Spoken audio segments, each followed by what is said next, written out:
Delikado to. Lahat daw na magsosolar or nagsosolar ay magtataks na. Aray ko. So, magandang araw sa inyong lahat. Happy everyday. Energy is free. Beyond solar. So, lahat tayo ay nangatog ang tuhod. Eto, sinisipon pa rin si Juan de la Salle, kaya medyo muffled yung kanyang sound. So, eto, pangalawang beses na tong, diba yan? Pangalawang beses na tong may nag-comment sa akin na, eto, biro mo, ewan ko kung totoo to or hindi, na tataksan daw yung mga nagsosolar, di umano. Ayan, ewan ko yung mga malakihan, yung business, ewan ko yung business type, yung talagang nagbebenta ka ng kuryente sa grid.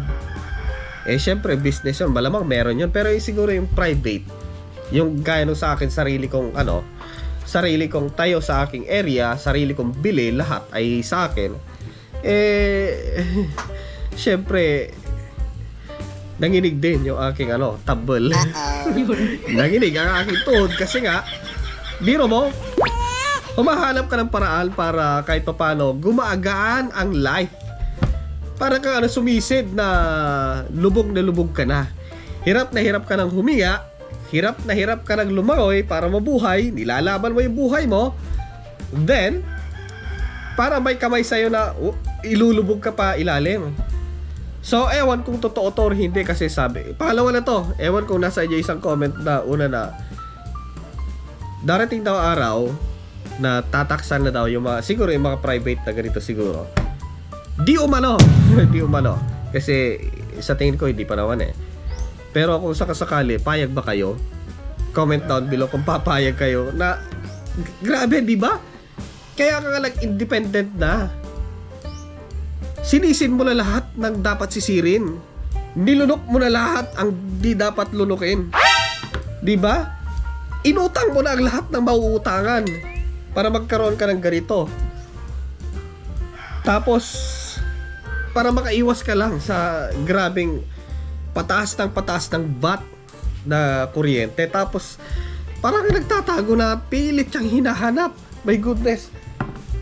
Alam nyo, sa bagay, kahit tae nga lang binabayaran na di ba? Nung pumunta ako ng Santiago, CCR ako, nakalagay doon. Tae, 10 pesos. 10 pesos ba? Or ihi na 10 pesos Baka 20 pesos na Nagmahal na lahat di ba? Kasabay ng pagmamahal ng lahat nagmamahal. So sabi nila, yung daw yun, yung maintenance, yung nakatambay doon na naglilinis, sa bagay, lahat naman kasi ng mga CR sa ngayon, kaya dyan sa Luneta, may nagbabantay na kapag iihi ka, susundan ka doon sa loob, tapos pag umihi ka, tinatanaw kung malaki ba si Junjun o maliit. May nagbabantay, ewan kung bakla yata yun So, grabe grabe, kung totoo to, di umano. Kasi sabi nyo, eto, yung una hindi ko na nakuha, pero itong pangalawa, hindi ko na palalampasin to, nalalakot yata Wala naman tayong inaapakan na iba. Hindi naman tayo umaapak na ibang sapatos. Hindi naman tayo, zero emission nga yan Wala siyang collateral damage. Ayan, lahat yung nasirang solar panel namin, naayos naman natin. Yung mga battery natin, di naman pakalat-kalat. Di ba? Wala naman tayong collateral damage, di ba? Wala tayong sunog, emission, wala. Basta sariling sikap natin. Sarili nating kamot sa likod natin. Hindi naman nila tayo tinulungan na hinatid sa bahay natin. Lahat tayo. So, eto ang tanong, payag ba kayo? Payag ba kayo nataksan yung kakapiranggot na paraan mo para kahit paano gumaan-gaan ang buhay mo? Pero sa tingin ko mga fake news lang naman to Di umano. Di umano. Hindi ako sure, malamang hindi naman siguro, pero kung sakali, hindi tayo makakatulog na maayos dyan.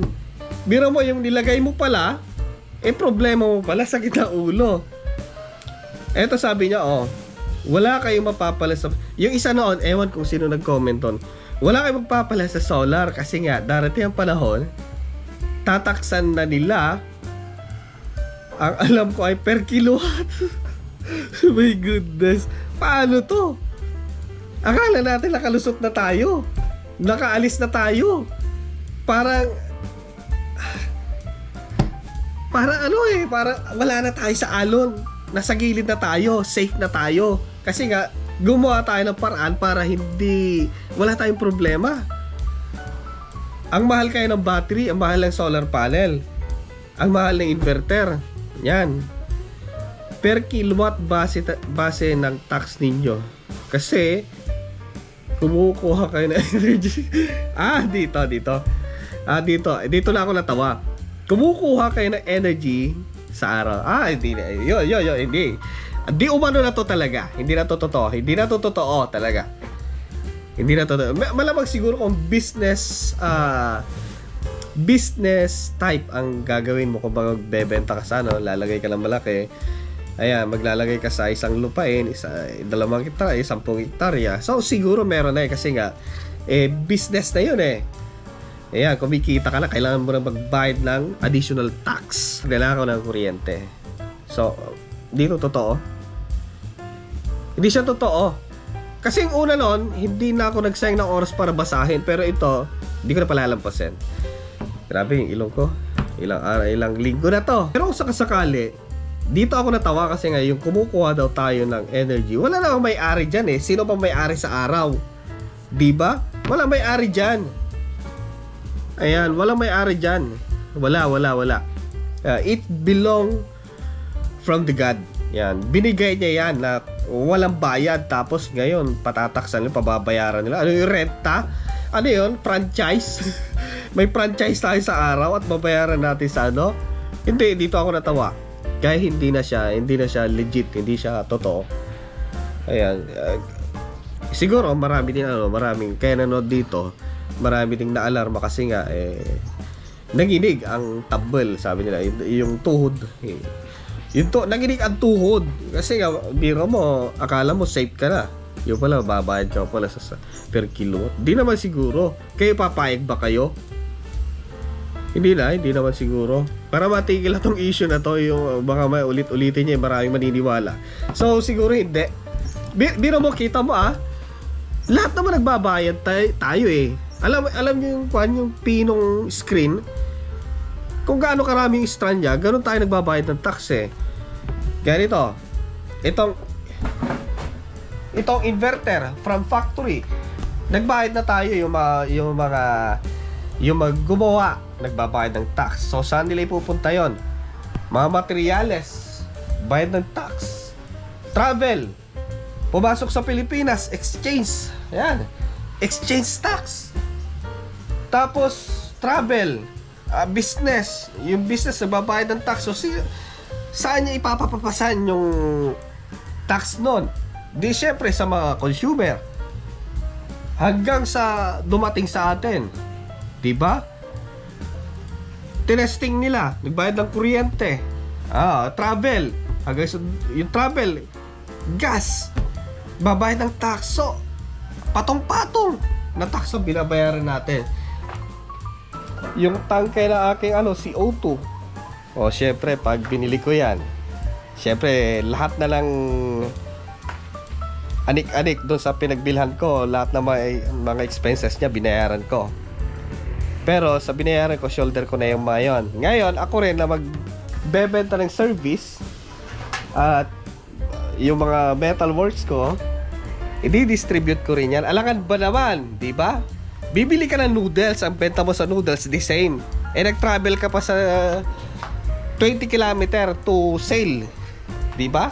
Binili mo ng 50 pesos, benta mo 50 pesos. Tanga-tanga. Hindi siya ganon. So, para siyang ganon. Para ka nagtayo ng restaurant na lahat ng binili mo mga rekado, gulay, karne, kung ano yung bili mo sa kanila, same lang yung Parang kang tanga-tanga nagbebenta, diba? Wala kang kita, wala kang income. So, lahat ng expenses mo sa ilaw, lahat-lahat, tubig, parang alak lang yan, diba?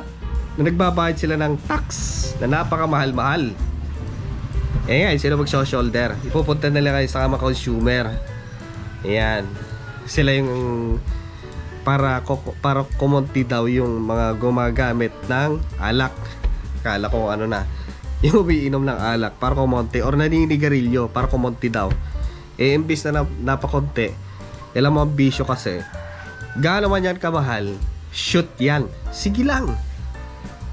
Buti pa bigas, isasabi na napakamahal naman yan, pero yung alak, di na sasabihin na, oh mahal naman, di na sasabihin niya. Magkano? Ang mahal naman, hindi na sasabihin. Pag bigas, sasabihin. Oh, ang mahal na, bibili, sumama. Ang bilis, nagmahal na. Parang ka na. Tingin ko sa comment na yon, hindi siya totoo. Magbabayad ng tax mga solarista per kilowatt. Di umano, hindi totoo yan. Hindi yan totoo. Malabo yan. Ninervyos din ako nung una kong basa. Naku, delikado to Eh kung gano'n babaan ko na lang yung wattage. Tatago ko na lang. Hindi ko pwede itago yung solar array. Ayan. So, mahanap lang naman tayo ng paraan para kahit paano yung buhay-buhay natin gumaan. Siguro naman hindi naman gano'n. Hindi naman fake news yun siguro sinasabi. Wala siyang magawang maganda siguro sa buhay niya. Kaya kinoment niya, tinakot niya tayo. Alak lang tayo. Pero tatay ka sa labas, may bayad 10 pesos. Akala ko nung una mamibili sila ng tae. Bili sila na pagpasok ko yung bayad mo. Ako pala nagbabayad na. Akala ko ako yung babayaran sa tae ko, hindi pala.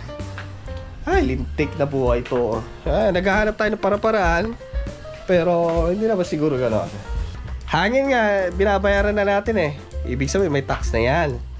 Babayad na rin tax yan kasi nga, sa hospital, yung oxygen, di ba? Tubig nga, meron na rin So, lahat na pwede. Wag naman. Wag nyo naman pag-isipan na kung sakasakali di umano. Kung totoo yun. Wag nyo na pagdiskitahan ang mga maliliit na magsosolar. Kung sakasakali pero alam ko fake news yun So, imbis na mag-generator kami, hindi na, solar na lang. Less emission, less waste, less pollution, less noise. Kasi sa gas na ginagamit, di nakakatulong kami ng mga solarista. Hindi rin masasabi siguro hindi na tayo nababayad kasi lahat naman binabayaran natin. Okay, so maraming salamat. Fake news yun na alam ko. Hindi yan totoo, huwag kayo maniwala doon. Huwag ka maniwala doon, Juan Dilasag. Hindi totoo na tataksan ang magsosolar, lalo kung private lang naman.